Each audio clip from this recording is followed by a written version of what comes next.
안녕하세요. 오늘도 주님 안에서 믿음으로 꽉 찬 알곡이 되기 위해 성경 묵상의 시간을 허락하신 하나님께 감사와 영광을 올려드립니다. 8월 12일 월요일 묵상 말씀을 시작하겠습니다. 오늘의 제목은 에돔에 대한 말씀입니다.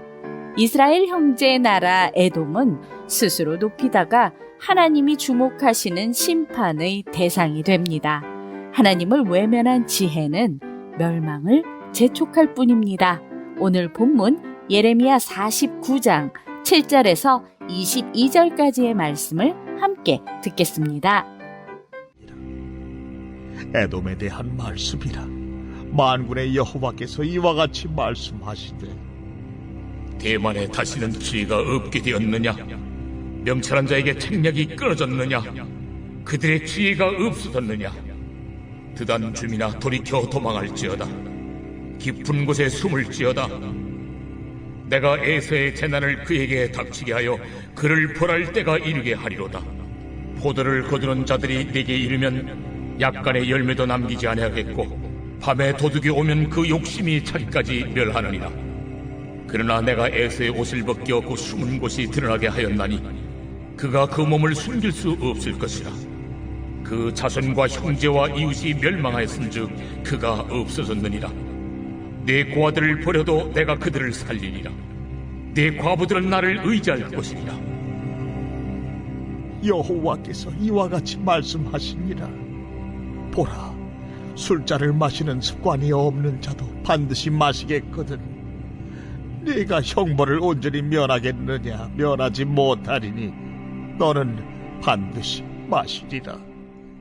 여호와의 말씀이니라.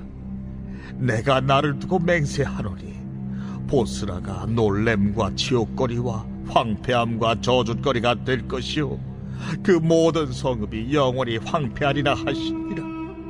내가 여호와에게서부터 옳은 소식을 들었노라. 사절을 여러 나라 가운데 보내어 이르시되, 너희는 모여와서 그를 치며 일어나서 싸우라.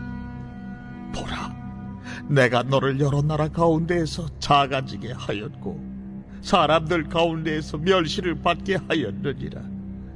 바위 틈에 살며 산 꼭대기를 점령한 자여, 스스로 두려운 자인 줄로 여김과 내 마음의 교만이 너를 속였도다.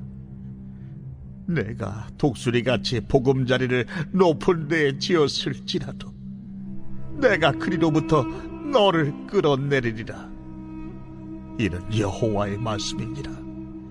에돔이 공포의 대상이 되리니 그리로 지나는 자마다 놀라며 그 모든 재앙으로 말미암아 탄식하리로다. 여호와께서 말씀하시니라.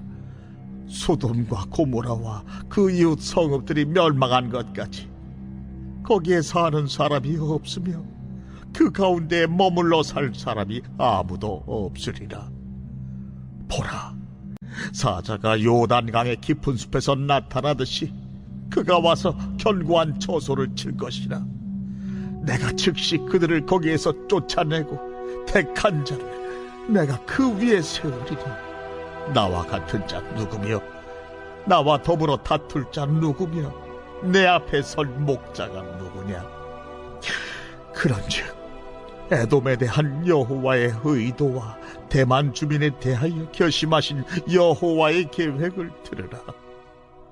양떼의 어린 것들을 그들이 반드시 끌고 다니며 괴롭히고 그 처소로 황폐하게 하지 않으리라.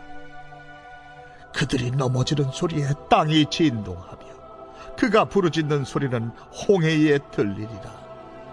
보라, 원수가 독수리같이 날아와서 그의 날개를 보스라 위에 펴는 그 날에 에돔 용사의 마음이 진통하는 여인같이 되리라 하시니라.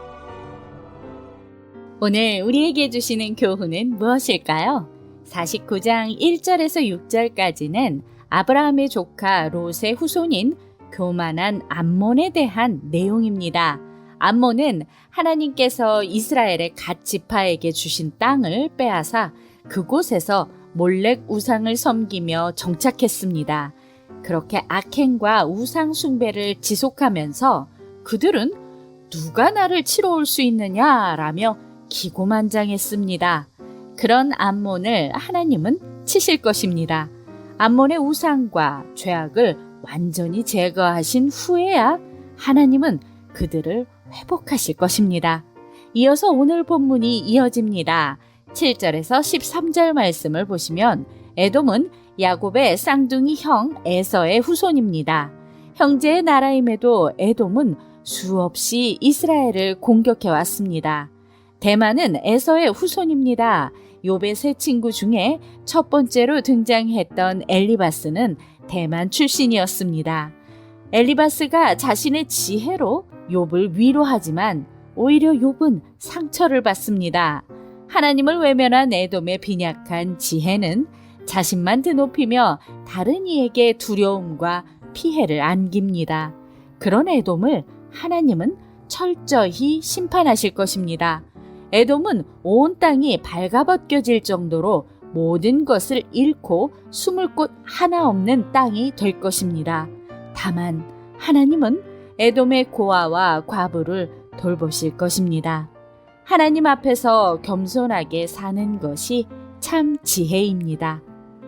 14절에서 22절 말씀을 보시면 에돔은 큰 나라는 아니지만 절벽과 산으로 되어 있어 비교적 안전했습니다. 하지만 에돔이 산 꼭대기와 같은 요새를 소유했을지라도 하나님이 끌어내리시면 막을 수 없습니다.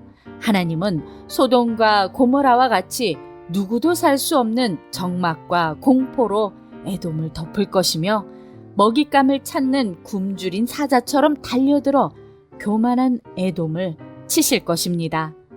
에돔은 지혜로 유명한 나라였지만 그 지혜는 하나님의 심판 앞에서는 아무런 쓸모가 없을 것입니다.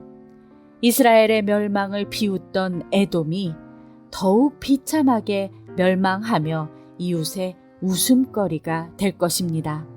하나님의 뜻을 알지 못하며 하나님을 경외하지 않는 지혜는 위험합니다. 기도하겠습니다.